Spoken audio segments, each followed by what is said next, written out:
입니다. 하나님의 자녀들에게 하시는 하나님 말씀은 신명기 30장 15절부터 20절까지입니다. 신명기 30장 15절부터 제가 봉독합니다. 보라, 내가 오늘 생명과 복과 사망과 화를 내 앞에 두었나니 곧 내가 오늘 내게 명령하여 내 하나님 여호와를 사랑하고 그 모든 길로 행하며 그의 명령과 규례와 법도를 지키라 하는 것이라. 그리하면 내가 생존하며 번성할 것이요 또 내 하나님 여호와께서 내가 가서 차지할 땅에서 내게 복을 주실 것임이니라. 그러나 내가 만일 마음을 돌이켜 듣지 아니하고 유혹을 받아 다른 신들에게 절하고 그를 섬기면 내가 오늘 너에게 선언하노니 너희가 반드시 망할 것이라. 내게 요단을 건너가서 차지할 땅에서 너희의 날이 길지 못할 것이니라.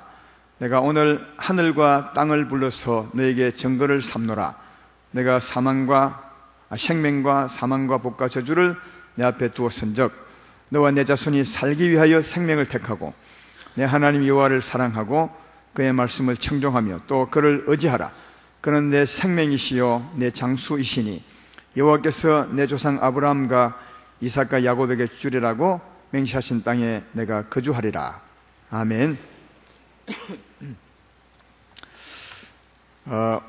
오늘은 아주 귀중한 말씀을, 특별히 귀중한 말씀을 하게 되었습니다. 오늘 제목은 너와 내 자손이 살기 위하여 생명을 택하라, 이런 제목으로 말씀을 생각해 보겠습니다.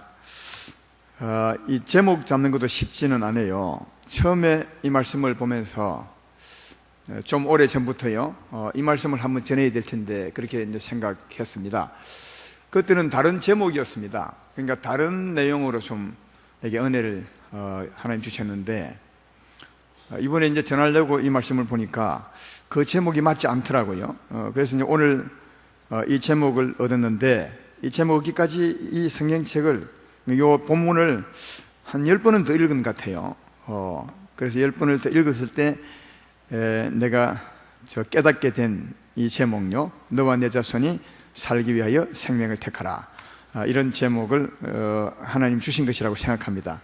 그래서 이 말씀 잘 한번 들어보시면 좋겠다, 그런 생각이 듭니다. 오늘 말씀을 간단하게 요약하면 이런 겁니다. 하나님이 자기 백성들에게, 이게 하나님의 사람들입니다. 우리에게 하는 거죠.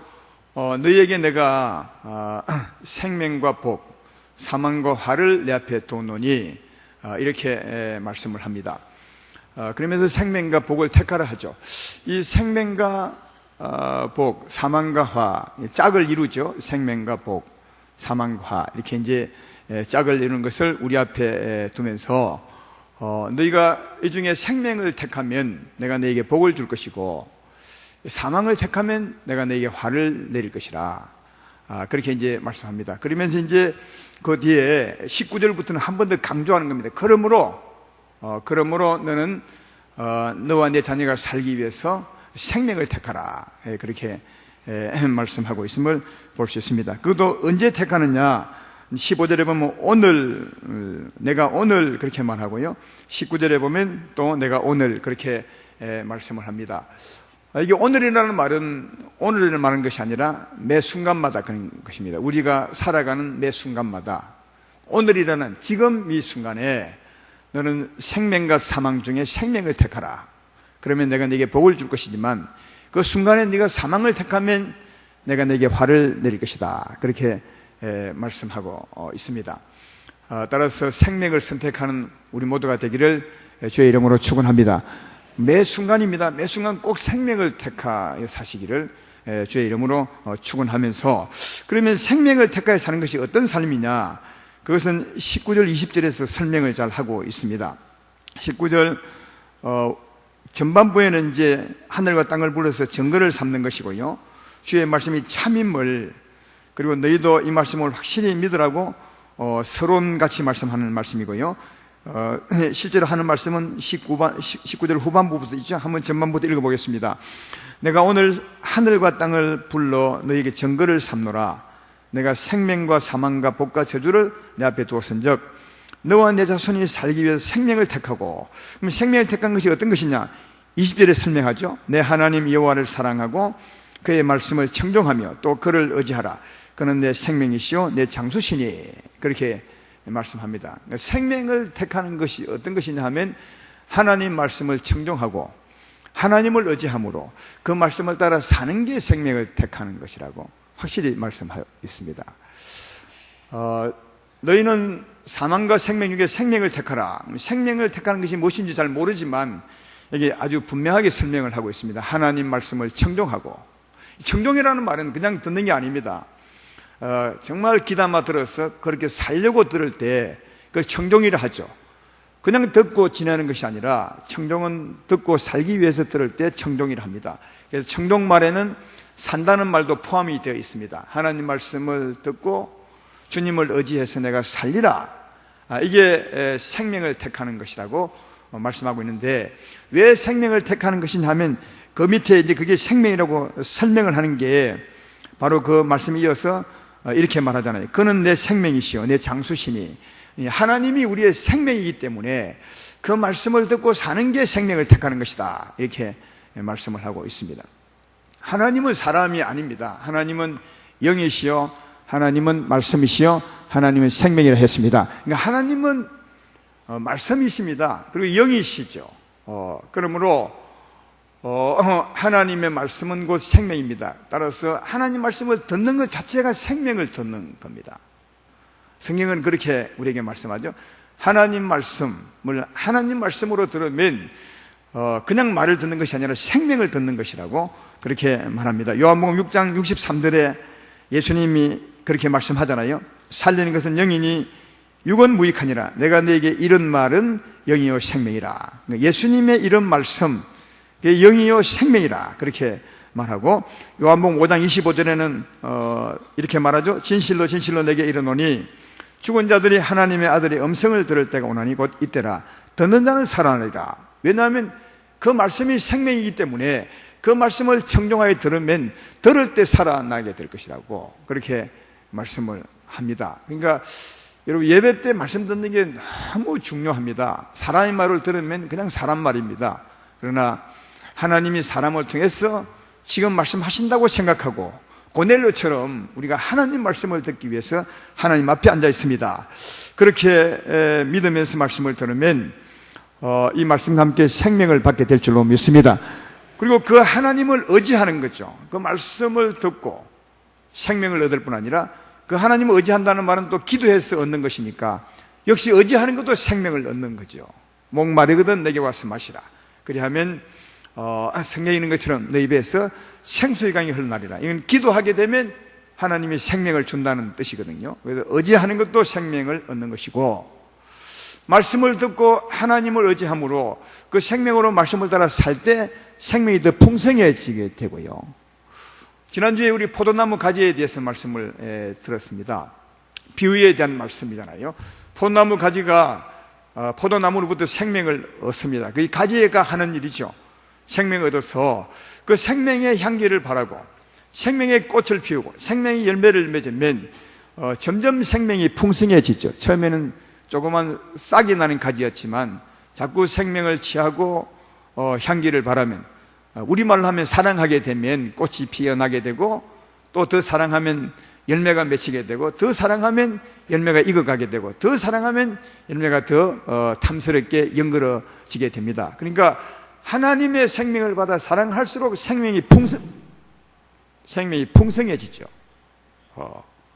기도하면 생명이 충만해진다면 그 생명으로 살면 생명이 풍성해지게 된다는 사실을 알 수가 있습니다. 그래서 하나님의 말씀을 청종하고 그를 의지해서 그 말씀을 따라 사는 것 자체가 생명을 선택하는 것임을, 생명임을 알 수가 있습니다. 그래서 하나님 말씀을 청종하고 사는 것이 곧 생명을 선택하는 것이라고, 하나님을 선택하는 것이라고 그렇게 말씀을 하고 있습니다.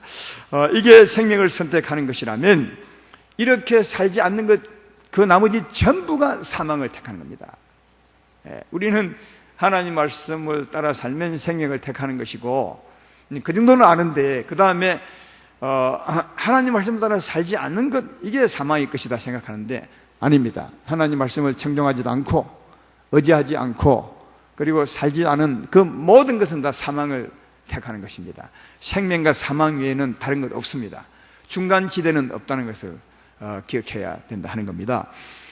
그런데 오늘 주님이 우리에게 말씀하잖아요. 내가 너희 앞에 생명과 복, 사망과 화를 두었나니 너희는 살기 위해서 생명을 택하라. 그러면 내가 너에게 복을 줄 것이고 너희가 사망을 택하게 되면 내가 너에게 화를 줄 것이라. 근데 사망을 택하면 화가 저절로 오는 것이 아니라 하나님이 화를 내리신다고 분명히 말하죠. 생명을 택할 때 하나님이 복을 주시고 또 하나님의 자녀가 사망을 택하면 하나님이 화를 내리신다고 하니까 반드시 화가 옵니다. 반드시 복도 오게 되는 것을 알 수 있고요. 또 성경은 실제로 거의 그렇게 설명합니다. 생명을 택하면 하나님이 복을 주시고 사망을 택하면 하나님이 화를 주시는데 몇 군데 제가 예를 들어 설명해 보겠습니다. 읽어보겠습니다. 신명기 11장 13절로 15절에 이런 말씀이 있죠.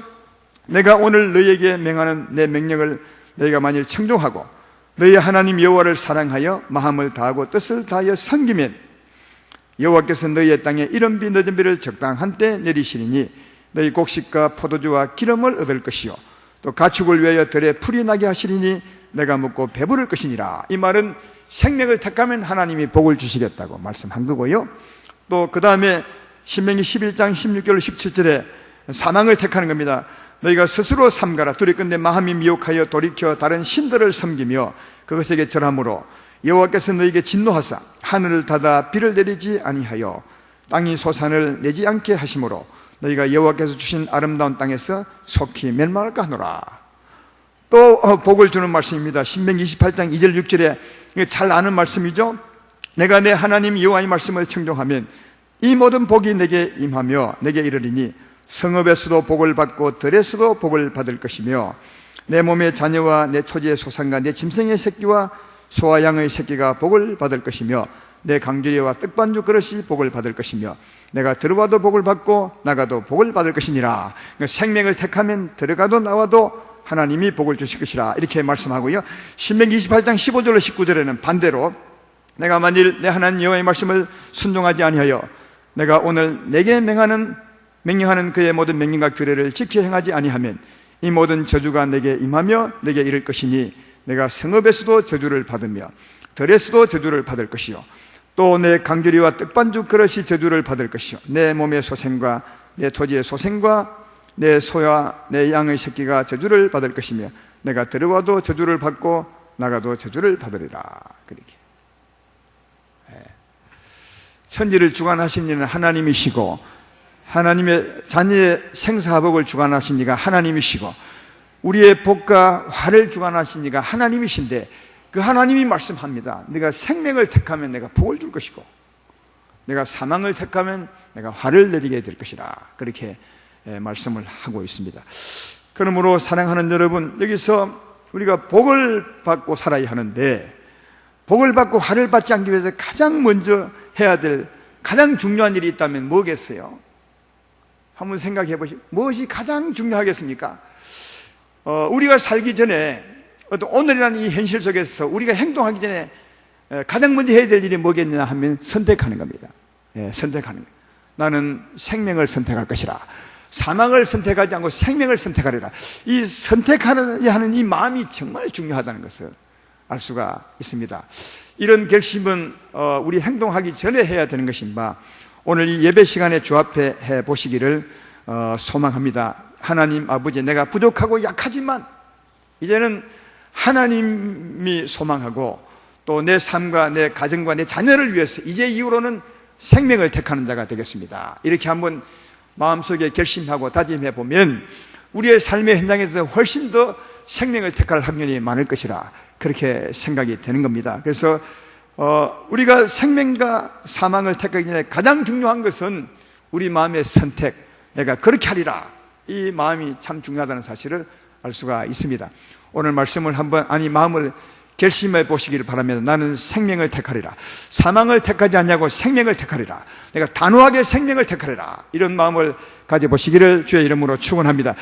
우리 믿음의 선배들, 성령 가운데 복을 받은 사람들은 정말 단호하게 생명을 택했던 것을 볼 수 있습니다. 다 예를 들 수 없지만 오늘 몇 사람의 예를 들어보면 먼저 다니엘의 예를 한번 들어보겠습니다. 다니엘서 6장에 보면 다리오 시대 때 다니엘에 관한 얘기가 나옵니다.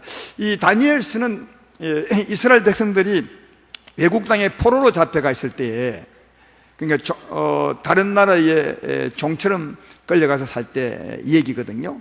다니엘도 포로로 잡혀갔을 때인데, 그때 이제 메대 왕 다리오 시대였습니다. 그때 메대 나라가 굉장히 큰 나라였기 때문에 그 메대 왕이 전국을 통치하기 위해서 12사람의 고관을 세웠고 그 위에다가 총리 3사람을 세웠습니다.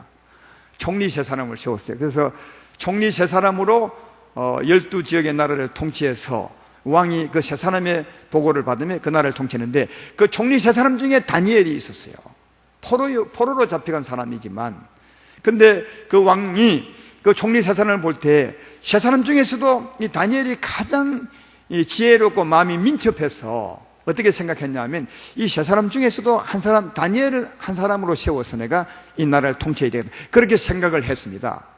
성경에 보면 그렇게 나와 있습니다. 이 사실을 총리 2사람이 모를 리가 없잖아요. 고관 12사람도 모를 리가 없고요. 그래서 어찌하면 이 다니엘을 끌어내릴까 생각을 해서 흠을 잡는데 흠을 잡을 방법이 없어요. 너무 정직하고 의롭게 살았던 사람이라. 이 다니엘에게 흠을 잡으려 하면 하나님을 섬기는 데서 흠을 잡을 수밖에 없었어요. 그래서 이제 이들이 괴계를 이제 꾸미게 되죠. 이 다니엘을 끌어내리려고요.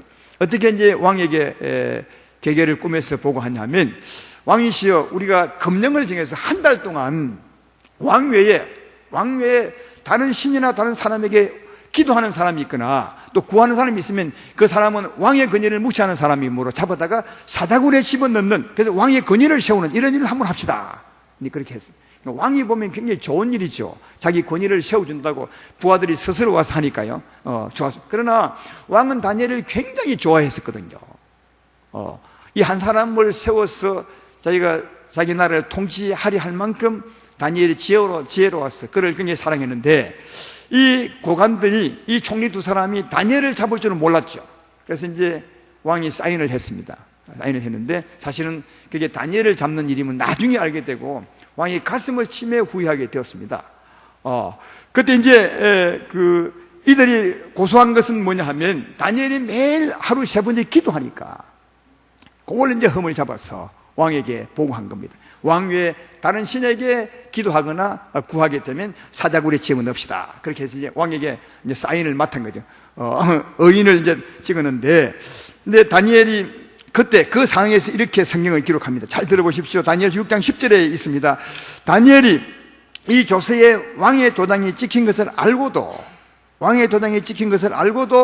자기 집에 돌아가서는 윗방에 올라가 예루살렘으로 향한 창문을 열고 전에 하던 대로 하루 3번씩 무릎을 꿇고 기도하며 그의 하나님께 감사했더라. 도장이 찍은 걸 알았다는 말은 뭐죠? 이제 기도하면 이제 사자굴에 던져놓는 것을 아는 거죠. 죽을 줄 알면서도 여전히 그렇게 기도했던 것을 볼 수 있습니다. 여기 보면 전에 하던 대로 이렇게 되어 있어요. 전혀 변화 안 됐어요. 다른 신에게 기도하면 사자굴에 던진다는 말이 명령이 내려졌는데도 전혀 동요하지 않고 전에 하던 그대로 나는 누구를 택한다고요? 하나님을 택하리라. 아주 단호합니다. 타협의 여지가 없습니다. 나는 하나님을 택하리라. 내가 사자굴에 던져 넣는다 해도 그래도 나는 하나님을 택하리라. 이렇게 이제 하는 것을 볼 수가 있습니다. 여러분, 우리가 이 형편되면 어찌하겠어요? 여러분, 우리 삶의 오늘의 현실에 늘 이런 문제가 다가오는 거죠. 작은 문제지만, 이처럼 큰 일은 안 다가오지만 작은 일이 끊임없이 다가오잖아요. 이때 여러분은 어떻게 할 것인가를 오늘 하나님 우리에게 말씀해 주고 있고, 그 중에서 사망을 택하지 말고 하나님을 택하라고 그렇게 말씀을 하고 있다, 그것입니다. 우리가 이 형편되면 어떻게 할 것인가 한번 생각해 보아야 되지 않겠습니까? 다니엘은 전혀 요동하지 않았다. 여러분, 우치가 되면 조금은 요령은 부를 수 있지 않겠습니까? 이 다니엘이 하루 3번씩 예루살렘을 향해서 이제 창문을 열고 기도했어요. 그러면 이런 명령이 떨어지면 이렇게 하나님에게 말할 수 있잖아요. 하나님, 한 달 동안만 제가 기도 좀 참겠습니다. 왜냐하면 한 달 동안은 기도 좀 참겠어요. 하나님, 제 이해하시죠? 내가 조금 더 오래 살아야 주께 기도도 하고 주의 일을 많이 할 수 있지 않습니까? 그러니까 한 달 동안 주님 참으시고, 또 한 달 동안 기도한다 해도 창문은 좀 닫고 하겠습니다. 묵상으로 하기. 지금까지는 소리 내어서 창문 열고 했지만 이제는 묵상으로 하기. 그렇게 할 수 있잖아요. 근데 왜 이때 예루살렘을 향해서 창문을 열고 한지 아십니까? 그때는 구약에는 역대하나 열왕기상에 기록되어 있습니다. 그때는 예루살렘 성에 하나님이 계셨고 이름을 거기 두었으므로 너희가 외국 땅에 가거나 어디 가거든 예루살렘 성전을 향하여 기도해라 했어요. 그래야 내가 그 기도를 듣고 응답하리라 그렇게 말씀해요. 지금은 하나님이 안 계신 곳이 없습니다. 여러분에게 계십니다. 집에도 계십니다. 하늘에 계시고 어디나 계시지만, 그래서 우리는 어디나 기도하면 되지만 그때는 예루살렘을 향하여 기도해야 응답을 받는 겁니다. 구약시대 때는. 그래도 창문은 열지 않아도 되잖아요. 왜냐하면 그쪽을 향하면 되니까요. 창문 열라는 말은 없거든요. 그런데도요, 이 다니엘은 창문 여는 것조차도 전에와 똑같이요. 야, 정말 대단한 거예요. 생명 선택하는데 아주 단호하죠. 타협의 여지가 전혀 없습니다. 전혀 없이. 여러분 생각해 보죠. 한 달쯤 기도하지 않으면 어떻게 되겠습니까? 한 달쯤 기도 안 하면 사망을 택하는 거죠. 하나님을 의지하는 것, 하나님께 기도하는 것이 생명을 택하는 것, 날마다 은혜로 사는 것이라면 한 달 기도하지 않는 것은 사망이 득세하는 거죠. 다니엘은 이걸 너무너무 잘 아는 거죠. 그래서 하루도 내가 생명을 취하지 아니하면 안 된다는 이 믿음으로 다니엘은 살았던 것을 볼 수 있고, 이 생명 취하는 일을 자기 목숨보다 훨씬 크게 생각했던 것을 볼 수 있다. 이 믿음의 선배 다니엘은 생명과 사망 중에 생명 택한 일에 아주 단호했던 것을, 타협의 여지가 없었던 것을 잘 알 수가 있습니다. 다니엘의 세 친구도 마찬가지죠. 다니엘의 세 친구들이 믿음을 보일 때는 느부갓네살 왕일 때인데, 느부갓네살 왕이 자기를 상징하는 신상을 세웠습니다. 제가 그 성경을 보니까 높이가 한 3m 정도 되고요, 30m쯤 되고요, 넓이가 한 3m쯤 되는 그런 신상이었습니다. 느부갓네살 자기를 상징하는, 자기의 권위를 상징하는 그런 우상, 신상을 만들었는데, 그 신상을 만들고 낙성식을 할 때, 낙성식이 뭔가 알죠? 다 만들고 난 뒤에 이제 기념식을 할 때인데, 그때 느부갓네살 왕이 자기 권위를 세우려고 백성들에게 명령하죠. 나팔을 불고 재금을 칠 때는 모든 백성이 엎드려 절을 하라. 만약 절하지 아니하면 내가 그 사람을 잡아다가 뜨거운 풀무불에 집어넣을 것이라, 그렇게 했습니다. 수많은 사람이 모여서, 만조백관이 모여서 그 상을 향해서 이제 낙성식을 하고 있는데 드디어 나팔이 불었습니다. 재금이 울려졌습니다. 그때 이제 수많은 사람이 전부 엎드렸는데 딱 세 사람이 안 엎드리는 겁니다. 누구죠? 다니엘의 세 친구. 누구죠? 이름이 뭐죠? 사드락과 메삭과 아벳느고. 이 세 사람이 딱 서 있는 거예요.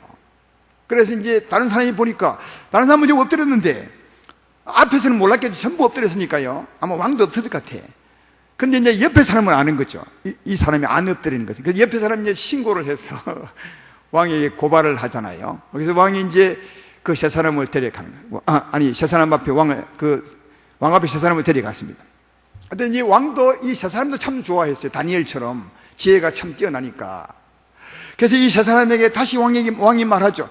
아벳느고, 사드락과 메삭과 아벳느고야, 내가 다시 한번 명하니 네가 나팔 울 때 한번 절을 하면 내가 용서하리라. 그러나 그렇지 아니하면 이 불불에 집어넣을 것이라, 그렇게 말씀을 했는데 그들의 왕의 말을 듣고 사드락과 메삭과 아벳느고가 하는 말을 들어보십시오. 다니엘서 3장 16절로 18절에 사드락과 메삭과 아벳느고가 왕에게 대답해 이르되, 느부갓네살이여, 우리가 이 일에 대하여 왕에게 대답할 필요가 없나이다. 왕이여, 우리가 섬기는 하나님이 계시다면 우리를 맹렬히 타는 풀무불 가운데서 능히 건져내시겠고 왕의 손에서도 건져내시리다. 그렇게 하지 아니하실지라도 우리가 왕의 신들을 섬기지도 아니하고 왕이 세우신 금신사에게 절하지도 아니할 줄을 아옵소서. 참 대단하죠.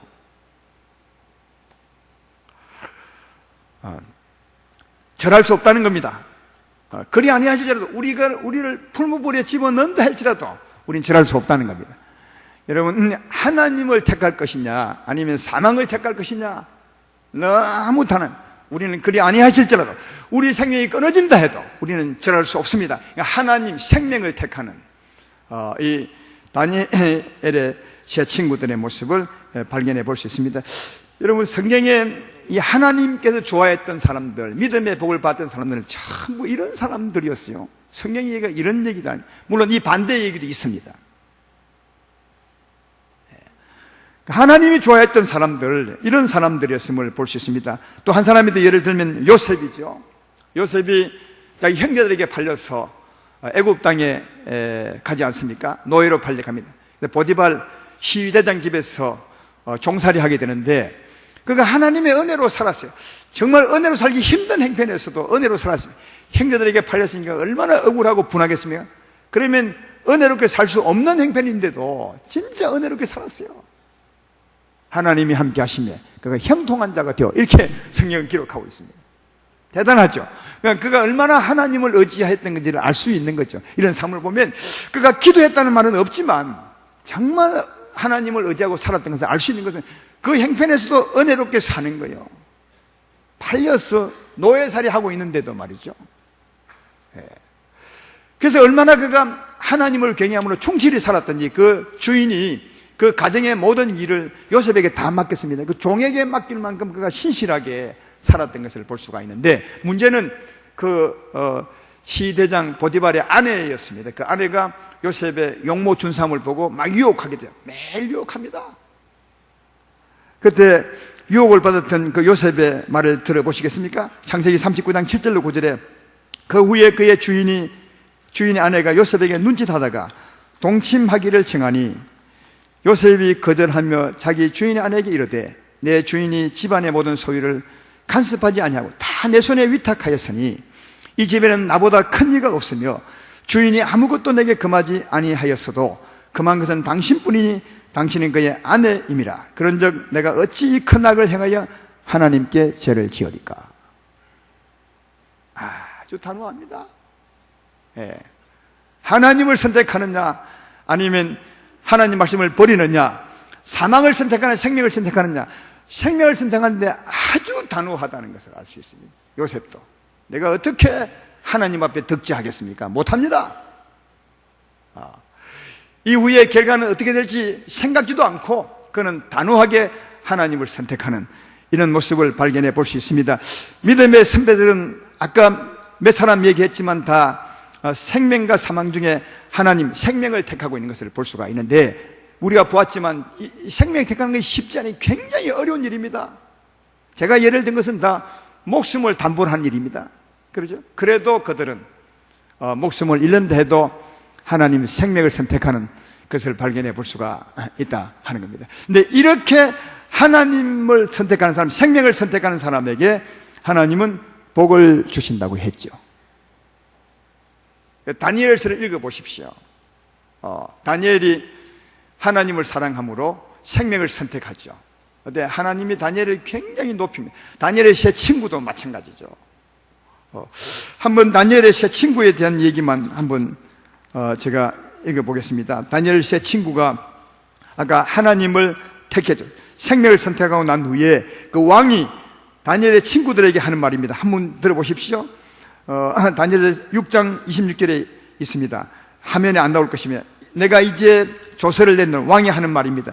내 나라 가나안 안에 있는 사람들은 다 다니엘의 하나님 앞에 떨며 두려워할지니 그는 살아계시는 하나님이시요 영원히 변하지 아니하실 이시며 그의 나라는 멸망하지 아니할 것이요 그의 권세는 무궁할 것이며 그는 구원도 하시며 건너내기도 하시며 하늘에 쓰든지 땅에 쓰든지 이적과 기사를 행하시는 이로써 다니엘을 구원하여 사자 입에서 벗어나게 하였습니다 하였더라. 기도했던 다니엘에 관한 얘기네요. 그렇죠? 한 군데 한번 읽어볼까요? 다니엘의 세 친구 얘기를 했으니까 이렇게 기록합니다. 다니엘 3장 28절에 느부갓네살이 말하 이르되 사드락과 메삭과 아벳느고의 하나님을 찬송할지로다.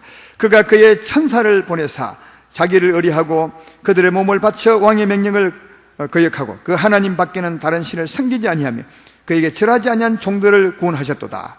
그러면 내가 이제 조서를 내리노니 각 백성과 각 나라와 각 언어를 말하는 자가 모두 사드락과 메삭과 아벳느고의 하나님께 경솔히 말하거든 그 몸을 쪼개고 그 집을 거름토로 삼을지니 이는 이같이 사람을 구원할 다른 신이 없음이니라 하더라.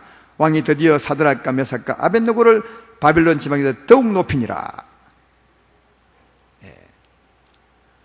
목숨보다 하나님을 더 사랑하여 생명을 선택했더니 하나님이 그를 지켜줄 뿐 아니라 보호해줄 뿐 아니라 그를 지극히 높이셨어요. 바벨론 여러 땅에서 지극히 높였다고 그렇게 말할 뿐 아니라 무엇보다도 그 왕까지도, 하나님을 믿지 않는 그 왕까지도 하나님을 높이고 경외하고 모든 백성들로 다니엘과 그 친구들의 하나님, 우리 하나님이죠, 그 하나님을 찬송하며 살게 했던 것을 발견해 볼 수가 있다 하는 겁니다. 그러므로 하나님 말씀처럼 정말 생명을 택하면 하나님이 복을 줄 줄로 믿습니다. 그런데 요셉은 조금 다릅니다. 우리 요셉 얘기 잘 알고 있지만 요셉이 하나님을 사랑함으로 생명을 택하죠. 하나님을 택하죠. 근데 하나님을 택한 일로 말미암아 요셉이 그 다음에 어떻게 됩니까? 감옥에 가죠. 그 일로 감옥에 잡혀가서 2년에 3년 동안 감옥 생활을 합니다. 정확하게는 기간을 잘 몰라요. 내가 볼 때 한 2년은 분명히 넘어요. 2년, 한 3년 정도 그 일 때문에 감옥 생활을 한다고요. 하나님을 택했더니 화를 받게 된 거죠. 이제 겉으로 보면. 그러나 끝까지 보면 그렇지 않습니다. 그 일로 말미암아 바로 앞에 서게 되고, 바로 앞에 서서 드디어 하나님이 요셉에게 준 꿈이 이루어지게 될 때 마침내 복을 받는 것을 볼 수 있다. 그러니까 잠시 화를 받은 것 같지만 그러나 실제로는 뭡니까? 복을 받고 있는 것을 볼 수가 있는 것을 알 수가 있는 거죠. 이런 것을 보면서 우리도 살다 보면 이럴 때가 많아요. 하나님을 사랑함으로 선택했는데 어려움이 갑자기 다가온 겁니다. 요셉에게처럼 화가 온 것처럼 온 겁니다. 그러나 절대로 화가 온 것이 아닙니다. 그 다음에 복이 있습니다. 반드시 그 다음에 복이 있는 것입니다. 그래서 하나님을 조금 더 신뢰하는 믿음이 필요해요. 내가 하나님을 사랑하게 되면 하나님 나를 구별하시고 세우실 것이라는 이 하나님을 신뢰하는 믿음이 필요하고 인내가 필요한 거죠. 인생을 조금 길게 보셔야 합니다. 잠시 그 앞에 것만 보지 말고, 내가 하나님을 사랑했는데 이런 일이 왔다, 어려움이 왔다 칩시다. 그러면 반드시 그 다음에 더 좋은 일이 옵니다. 어려움을 주고자 한 것이 아니라 그 다음에 마침내 복을 위해서 그 어려움이 온 것일 뿐입니다. 다시 말해 지나가는 과정일 뿐임을 기억하시고 끝까지 하나님을 신뢰하고 그 복을 기대하며 사시기를 주의 이름으로 축원합니다. 근데 오늘 소개했던 이 다니엘과 세 친구들과 요셉은 사실은요, 내가 이 생명을 택하면 하나님이 복을 줄 것이다 이렇게 계산하고 한 것은 아니에요. 전혀 계산하지 않고 그냥 생명을 택한 겁니다. 그냥 하나님을 사랑함으로 하나님을 선택한 것임을 볼 수가 있습니다. 다니엘이 내가 이렇게 의인이 찍혔지만 내가 끝까지 기도하면 하나님을 선택하면 하나님 나를 높여줄 것이다 이런 계산하고 하셨습니까? 그렇지 않았어요. 그냥 하나님을 사랑한 겁니다. 다니엘의 세 친구도 마찬가지죠. 우상에게 절하지 않으면 하나님 우리를 높여줄 것이다, 그건 그들의 계산 속에 없었습니다. 그들의 말을 들어보면 더 잘 알지 않습니까? 왕이시여 우리가 우상에게 절할 수 없습니다. 그래서 우리를 풀무불에 넣는다 해도 우리는 절할 수 없습니다. 그러니까 우리 목숨을 잃는다 해도, 우리가 복을 받지 못한다고 해도, 그렇죠? 우리가 다 잃어버린다 해도 우리는 절할 수 없습니다. 다시 말해 하나님을 선택할 수밖에 없습니다. 그렇게 말씀한 걸 보면 복을 위해서 생명을 선택한 것이 아닙니다. 그냥 생명을 선택한 거예요. 다시 말해 계산하지 않았다는 겁니다. 왜 계산하지 않고 생명을 택했겠습니까? 그 생명이 더 중하기 때문에 그런 겁니다. 사랑하는 여러분, 하나님보다 중한 이가 세상에 어디 있겠어요? 이들은 하나님이 자기 목숨보다 중함을 너무너무 잘 안 거죠. 그래서 다 잃어버려도 하나님을 선택하는 겁니다. 생명을 선택했던 것을 볼 수가 있습니다. 이런 그들에게 하나님은 복을 주었던 것을 알 수가 있습니다. 그럼 우리도 계산적으로 이렇게 하면 복을 받겠구나, 복이 더 컸어 말이에요. 복을 더 크게 생각하사 하나님을 선택하지 마시고 생명을 선택하지 마시고 우리 삶의 현장에서 오늘이라는 현실 속에서 언제나 생명을 선택하십시오. 하나님을 선택하십시오. 복은 하나님이 하시는 거지. 하나님 복을 주지 않는다 해도 바로 그 생명을 선택하는 이런 삶을 사는 것이 믿음의 삶이 아닌가 그렇게 생각합니다. 히브리서에는 그런 사람들을 소개하고 있습니다. 또 그런 삶을 살라고 우리에게 권면하는 것도 볼 수 있습니다. 히브리서 10장 32절로 34절에 이런 말씀이 있습니다. 전날에 너희가 빚을 받은 후에 고난의 큰 싸움을 견뎌낸 것을 생각하라. 혹은 비방과 환난으로서 사람에게 구경거리가 되고 혹은 이런 행편에 있는 자들과 사귀는 자가 되었으니 너희가 갇힌 자를 동정하고 너희의 소유를 빼앗기는 것도 기쁘게 당한 것은 더 낫고 영구한 소유가 있는 줄 압니다. 이게 무슨 말이야? 하나님을 정말 사랑하고 생명을 선택했는데 하나님 말씀을 증거하고 하나님 말씀을 따라 살았는데 고난이 오고 고통이 오고 핍박이 오고 그 다음 모든 소유를 다 빼앗겼다는 거예요. 하나님을 사랑하고 살았는데 다 뺏겼다는 거예요. 다시 말해 생명을 택했는데 복을 전부 잃어버렸다는 거예요. 우리가 생각하는 그 복을 잃어버렸다는 거예요. 그래도 뭐라고요? 그래도 너는 하나님을 사랑하라. 그러면 이 땅에서는 다 잊어버린다 해도 하늘에 더 좋은 나라가 있지 않느냐, 이렇게 말씀한다. 이게 우리 향한 하나님의 소원입니다. 사랑하는 여러분, 우리에게 생명과 복, 사망과 화가 있습니다. 그 중에 생명과 복을 택하시기를 주의 이름으로 축원합니다. 생명을 택하면 하나님이 복을 주십니다. 그러나 하나님이 복을 주지 아니하신다 해도 생명을 택하셔야 돼요. 왜? 이게 우리의 삶이 되어야 합니다.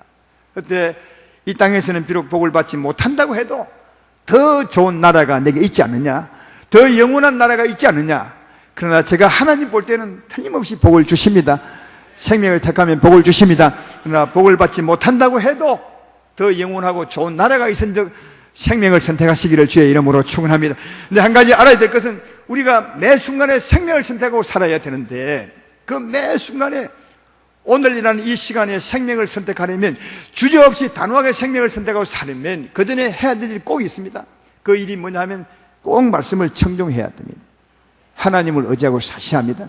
다시 말해 말씀을 청종한다는 말은 하나님의 뜻을 아는 겁니다. 생명길을 아는 것입니다. 그걸 의지한다는 말은 그 힘을 의지하는 겁니다.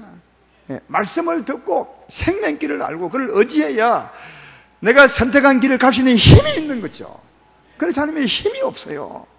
마음은 원이로 돼 결코 그 길을 갈 수 없게 되는 겁니다.